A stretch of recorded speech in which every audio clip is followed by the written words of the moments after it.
I really wanted to like this book. So I read The Gentleman's Guide to Vice and Virtue, which I think a lot of people were anticipating. I heard nothing but good things about, and I was admittedly pretty intrigued for. I borrowed the ebook from my library and did not realize this book was over 500 pages.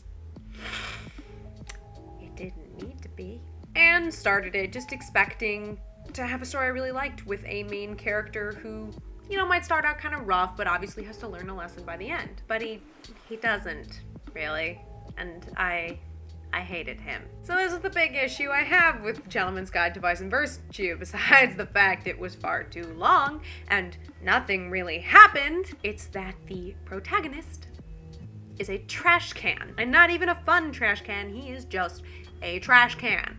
And he doesn't learn any lesson by the end of the story. So we meet our protagonist, Henry, who also goes by Monty. And Henry is a rake, to put it politely. He sleeps with basically anything that walks of either gender. He is bisexual. He drinks too much. He gambles too much. He parties too much. He's the ultimate disappointment to his family.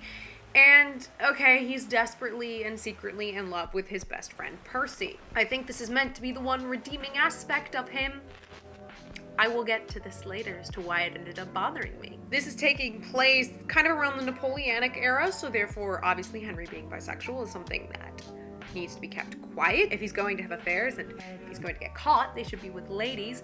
If he's going to have affairs with boys, nobody needs to know about them. Obviously, he's really garbage about, you know, not getting caught. He's in fact been thrown out of Eton, which is a very prestigious boys' school, and is home and will eventually be taking over his father's estate because of primogeniture, which is obviously the first son gets everything. He does have a younger sister, Felicity, who is arguably the best character in the fucking story, and we'll get to her, as well as a newborn younger brother, and let's just say Henry's relationship with his parents is strained. His father flat out hates him. I mean, at the beginning, I can't necessarily blame him. It seems like Henry is just enjoying the fact that he's a spoiled white rich kid and can blow his parents' money any way he wants. And this is where I need to kind of let loose a first gripe about the characters. Again, I knew that Henry was going to be a rake starting out. What I didn't realize was he was going to be fully insufferable. He is rude to just about everybody he meets, and this includes his best friend Percy, who is of mixed race. His mother was African, and his father is kind of the gentry, and Henry makes some choice comments that scream privileged white rich boy. Oh God. We're supposed to feel bad for Henry, because Henry's father is a douche canoe. His father's an asshole. When we first meet his father is not just strict and disappointed. There's a lot of deep-seated resentment and anger towards his son, and you feel that. You may not know the extent as to how much Henry's father really clearly is not on good terms with him, but you get that he's probably a douchebag. A bit of a douche canoe. That doesn't make me feel sorry for Henry. That just establishes that, okay, your father's a bit of an ass. Next. So Henry, Percy, and his younger sister Felicity are being sent on their grand tour. They're going to be going around the continent while dropping Felicity off at finishing school and then bringing Percy to Holland, where he is supposed to be going to study law. They take with them a chaperone and they begin their journey down in France. In France, we have the ultimate miscommunication between Percy and Henry, and goddammit, I really hate miscommunication plots. I hate them so much if these two characters just fucking talked to each other when Percy absolutely knows that Henry is just very bisexual. Henry has no idea about Percy, just assumes Percy's straight, but like, communication could happen easily if these two are best friends to the degree that they are portrayed. Communication can happen.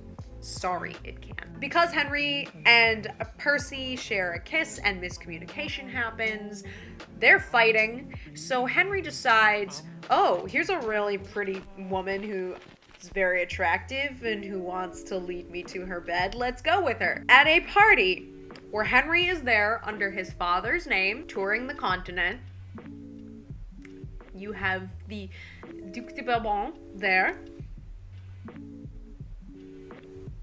What do you think fucking happens? Yes, he goes to like strip with this girl and sleep with her.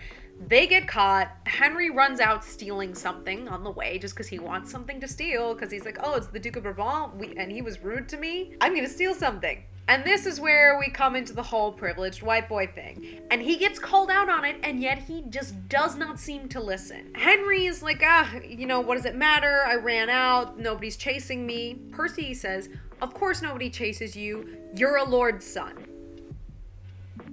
Like, you are a privileged white boy. He's like, what do you think would have happened if I'd been caught in there? And he's like, whatever, they let me go. And he's like, what if I had been caught in there? Of course, Henry, literally, it does not penetrate his thick skull how privileged he is.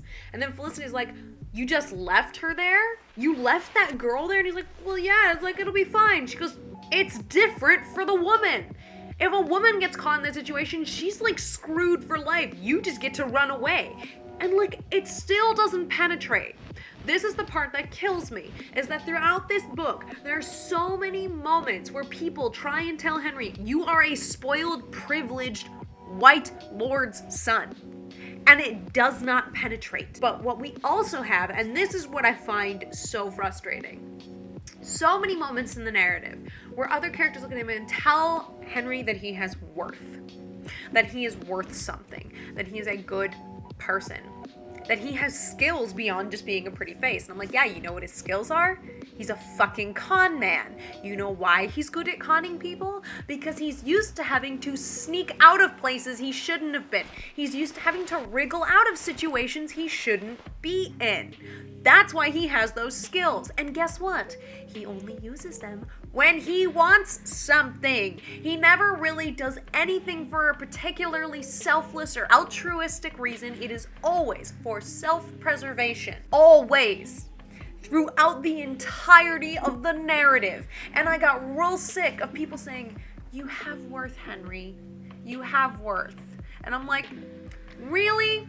I'm like, yeah, he has worth as a con man, because other than that, he has learned absolutely nothing. Nothing. And guess what? When we get further proof that, surprise, his father is a true douche canoe. One, his father beats him. I am not condoning this, but we'd already established we thought that his father hated him and was an absolute asshole. This doesn't make me feel sorry for Henry, because I kind of figured his father probably beat him because of his awful behavior, and also because that's the time period, and if you're caught fucking boys and you're a boy, you're gonna be in trouble. I'm not in any way saying this is okay.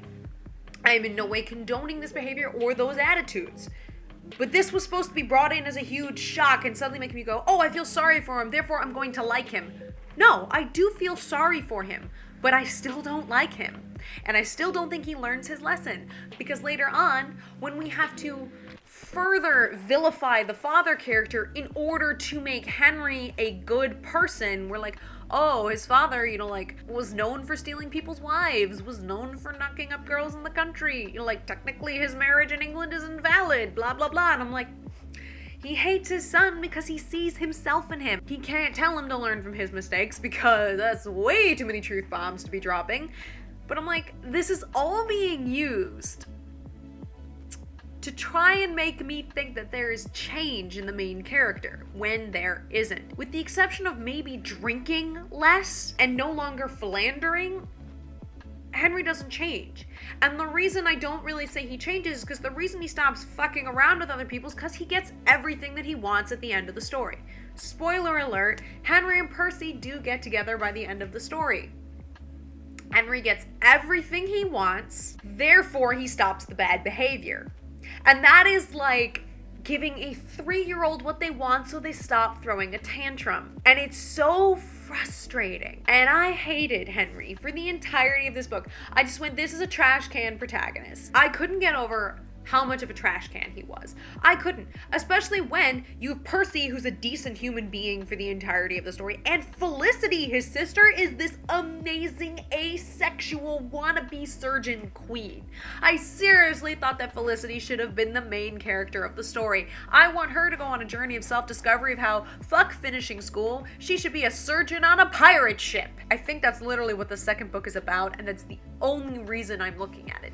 Also, she's ace, and while it's not subtle, I will take it. I will take some ace representation. She should have been the main character.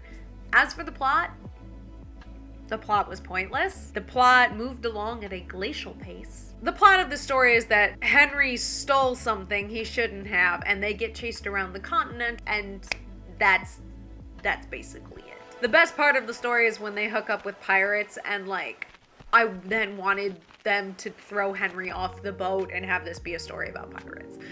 I was kind of rooting for drop-kicking Henry over a fence for the entirety of the story, but one can really only dream. I think I can see how a lot of people would like this book, and I know one of my friends read this and she thought it was okay, like it was pretty good, but not as good as other books she'd read. And I think my problem was I really wanted to like this book. I expected I was going to enjoy this book, and my problem is that you took a character who for me was so insufferable and so unlikable, and ultimately didn't have him learn a single fucking lesson through the entirety of the story, and still get everything he wanted and win at the end of the story. And I find that frustrating, because if you're gonna give me 500 something pages of what you're calling character development, I actually expect the character to develop. And when he doesn't, I spend 500 pages eventually hate reading your story, going, when the fuck is something going to happen? This was my first real disappointing read of 2018. Thanks for watching me ramble today. If you'd like to see more from me, go ahead and click that button with my face on it. It'll take you to my channel, where I ramble about a whole lot of different things. Got some thoughts of your own? Go ahead and leave them down in the comments. And make sure that if you want to see more ramblings from me, you click that little subscribe button. That's it for me today, you guys, so until next time, cheers.